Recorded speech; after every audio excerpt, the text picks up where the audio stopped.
د سلام په وړاندې کولو ښه راغلاست درته وایم. قدرمنو لیدونکو پام وکړئ زموږ د نن ورځې تازه او مهمو خبرونو ته. طالبان د مرکزي سیلو رئیس وایي د پاکستان لخوا مرسته سوي غنم معیاري او د استفادې وړ دي. د مرکزي سیلو رئیس له یوې رسنۍ سره په مرکه کې ویلي دي چې پاکستاني غنم معیاري او د خوراک وړ دي او پر ټولنیزو رسنیو چې کوم ادعاوې سوي هغه ناسمې دي. د مرکزي سیلو رئیس له یوه خبریال سره په مرکه کې چې مرکزي سیلو ته ورغلی او پاکستاني غنم یې لیدلی دي په مرکه کې ویلي چې پاکستاني غنم معیاري دي او کومه ناپاکي چې لري هغه په هر ډول غنمو کې طبیعي موجوده وي او دوی اسباب او آلات لري چې پاک یې کړي. څو ورځې وړاندې پر ټولنیزو رسنیو یوه ویډیو خپره سوه چې پکې یو کس ادعا کوي چې د پاکستان لخوا مرسته سوي غنم د خوراک او استفادې وړ نه دي.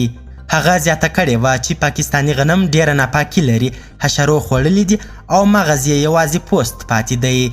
یاد کس ادعا کړې وه چې د پاکستان په نسبت بیا د هند لخوا مرسته سوي غنم ښه دي او دوی ترې د ډوډۍ پخولو کې استفاده کوي. هندوستان 2000 ټنه نور هندي غنم د پاکستان له لارې افغانستان ته انتقالیږي.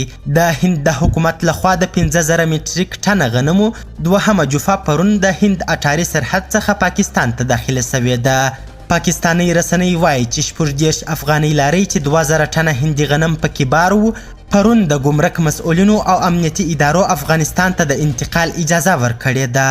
څو ورځې وړاندې د هند مرسته سوو غنمو 2500 متریک ټنه لومړۍ جفه د واګا اټاري له لارې افغانستان ته په 50 لاریو کې روان سوي وو او په جلال آباد کې افغان چارواکو ته تسلیم سوي وو. یو پاکستاني چارواکي ډان ورځپاڼې ته ویلي دي چې د پلان مطابق باید افغانستان دغه غنم په 10 ورځو کې انتقال کړي، خو تر دې دمه یوازې 4500 ټنه غنم انتقال کړي دي. فریده کوچي د افغانستان مشرانو جرګې پخوانۍ سناتور فریده کوچي ادعا کوي چې طالبانو یې له کوره وسلې او پیسې وړي دي. نوموړي نن یکشنبه پر خپل رسمي فیسبوک پاڼه یوه ویډیو کې همدارنګه ویلي چې کور یې هم د طالبانو لخوا ویجاړ سوی دی.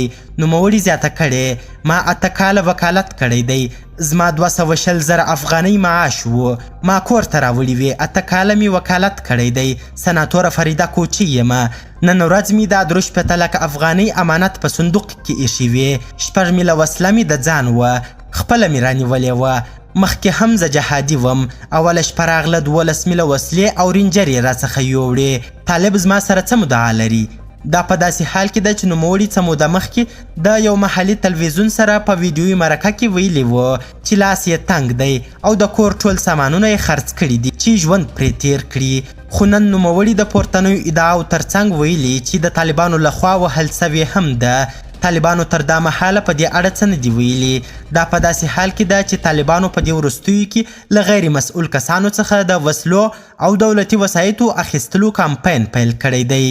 اوکراین زیلنسکي له امریکا څخه د مالي مرستې غوښتنه وکړه. په داسې حال کې چې د اوکراین او روسیې ترمنځ مخامخ جګړه نن 11 ورځې ته غځېدلې ده. د اوکراین ولسمشر ولادیمیر زیلنسکي له امریکا څخه د مالي مرستې غوښتنه کړې. نوموړي د امریکا له ولسمشر جو بایډن سره په ټلیفوني خبرو کې له هغه څخه غوښتنه کړې ده چې اوکراین سره مالي مرستې وکړي او پر روسیې بندیزونه لا پراخ کړي. په ورته وخت کې روسیې له اروپایي ټولنې او ناټو څخه غوښتنه کړې ده چې اوکراین ته د نظامي تجهیزاتو له استولو ډډه وکړي. د یادونې وړ ده چې نن داسې راپورونه ورکړل سوي دي چې امریکا او پولنډ اوکراین ته جنګي چورلکې ورکړي دي. پاکستاني مقاوماتو په کراچۍ کې د افغان کونسل او د سوداګریزو چارو د اتاشي سپکاوی وکړ. پاکستاني مقاوماتو په کراچۍ کې د کراچۍ ترمز د لوی لارې د پرانیستلو په مراسمو کې چې ویل کېږي د افغانستان له لارې تیریږي د طالبانو د کونسل او د سوداګریزو چارو د استازو سپکاوی وکړ. په پام کې وه چې پاکستاني افغان او ازبک چارواکي په ګډه د لوی لارې د پرانیستلو پټۍ پرې کړي، خو د پټۍ پرې کولو پر وخت پاکستاني چارواکو افغان چارواکو ته شاور واړوله او له ازبک استازي سره په ګډه د پرانیستلو پټۍ پرې کړله. د مراسمو په خپره سوي ویډیو کې د افغانستان د استازي پر مخ د خجالت احساس له ورایه څرګندیږي. پتنګړه کاکۍ سرچینې وایي طالبانو ندیمه مشهوره په پتنګړه کاکۍ هم بندي کړې. د ټولنیزې فعالې او ممثلې ندیمې کورنۍ او خپلوانو ویلي چې نوموړی له څه مودې راهیسې په کابل کې د طالبانو د جنګیالیو له لوري نیول سوې او نادرکه ده.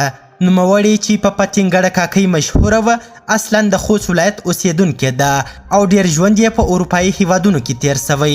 نوموړي له څو کلونو راهیسې د افغانستان په یو شمېر پښتنو سیمو کې له ښځو سره د مرستې او د پښتني کلتور د غوړېدو لپاره فعالیتونه کول. طالبانو د نوموړي د نیول کېدو په اړه رسنیو ته څه نه دي ویلي. امیر خان متقي وایي افغانستان به پر ځان بسیا او د اقتصاد او اتصال په مرکز بدل کړو. د طالبانو د واکمنۍ د بهرنیو چارو وزیر مولوي امیر خان متقي وایي چې طالبان د افغانستان د پر ځان بسیاینې او د اقتصاد او اتصال په مرکز د بدلولو لپاره کار کوي. د نوموړي دفتر ویلي چې متقي دا څرګندونې له یو شمېر بهرمیشتو افغان متخصصینو، سوداګرو او ښځینهو سره د لیدنې پر مهال کړي دي. د سرچینې د معلوماتو له مخې په دې کتنه کې د افغانستان د سیاسي او اقتصادي وضعیت، تعلیمي بهیر، د بهرمیشتو افغانانو له وړتیا څخه په استفادې او د طالبانو په واکمنۍ کې د مثبتو بدلونونو او د هغو د ساتنې په اړه خبرې کړي دي. طالبانو ادعا کړې چې د ناستې ګډونوالو یې د ښځو پر وړاندې د سیاستونو په ګډون د واکمنۍ له کړنو څخه دفاع کړې ده. د طالبانو د واکمنۍ د بهرنیو چارو وزیر په دې لیدنه کې ویلي چې د بهرمیشتو له وړتیاو څخه به د خپلې واکمنۍ د پیاوړتیا لپاره ګټه واخلي. طالب چارواکو په دې وروستیو کې د اقتصاد او اتصال په مرکز د افغانستان د بدلولو ترڅنګ هیواد ته د بهرمیشتو افغانانو د ستنېدو خبرې ډېرې کړې دي. قدرمنو لیدونکو ډیره زیاته مننه چې ویډیو مو تر اخري شیبو وکتل. د لا زیاتو او په زړه پورې خبري مطالبو لپاره زموږ همدغه مشال پریس یوټیوب چینل سبسکرایب کړئ. تر بیا او بلې ویډیو ښه وخت او ښې چارې د الله په امان.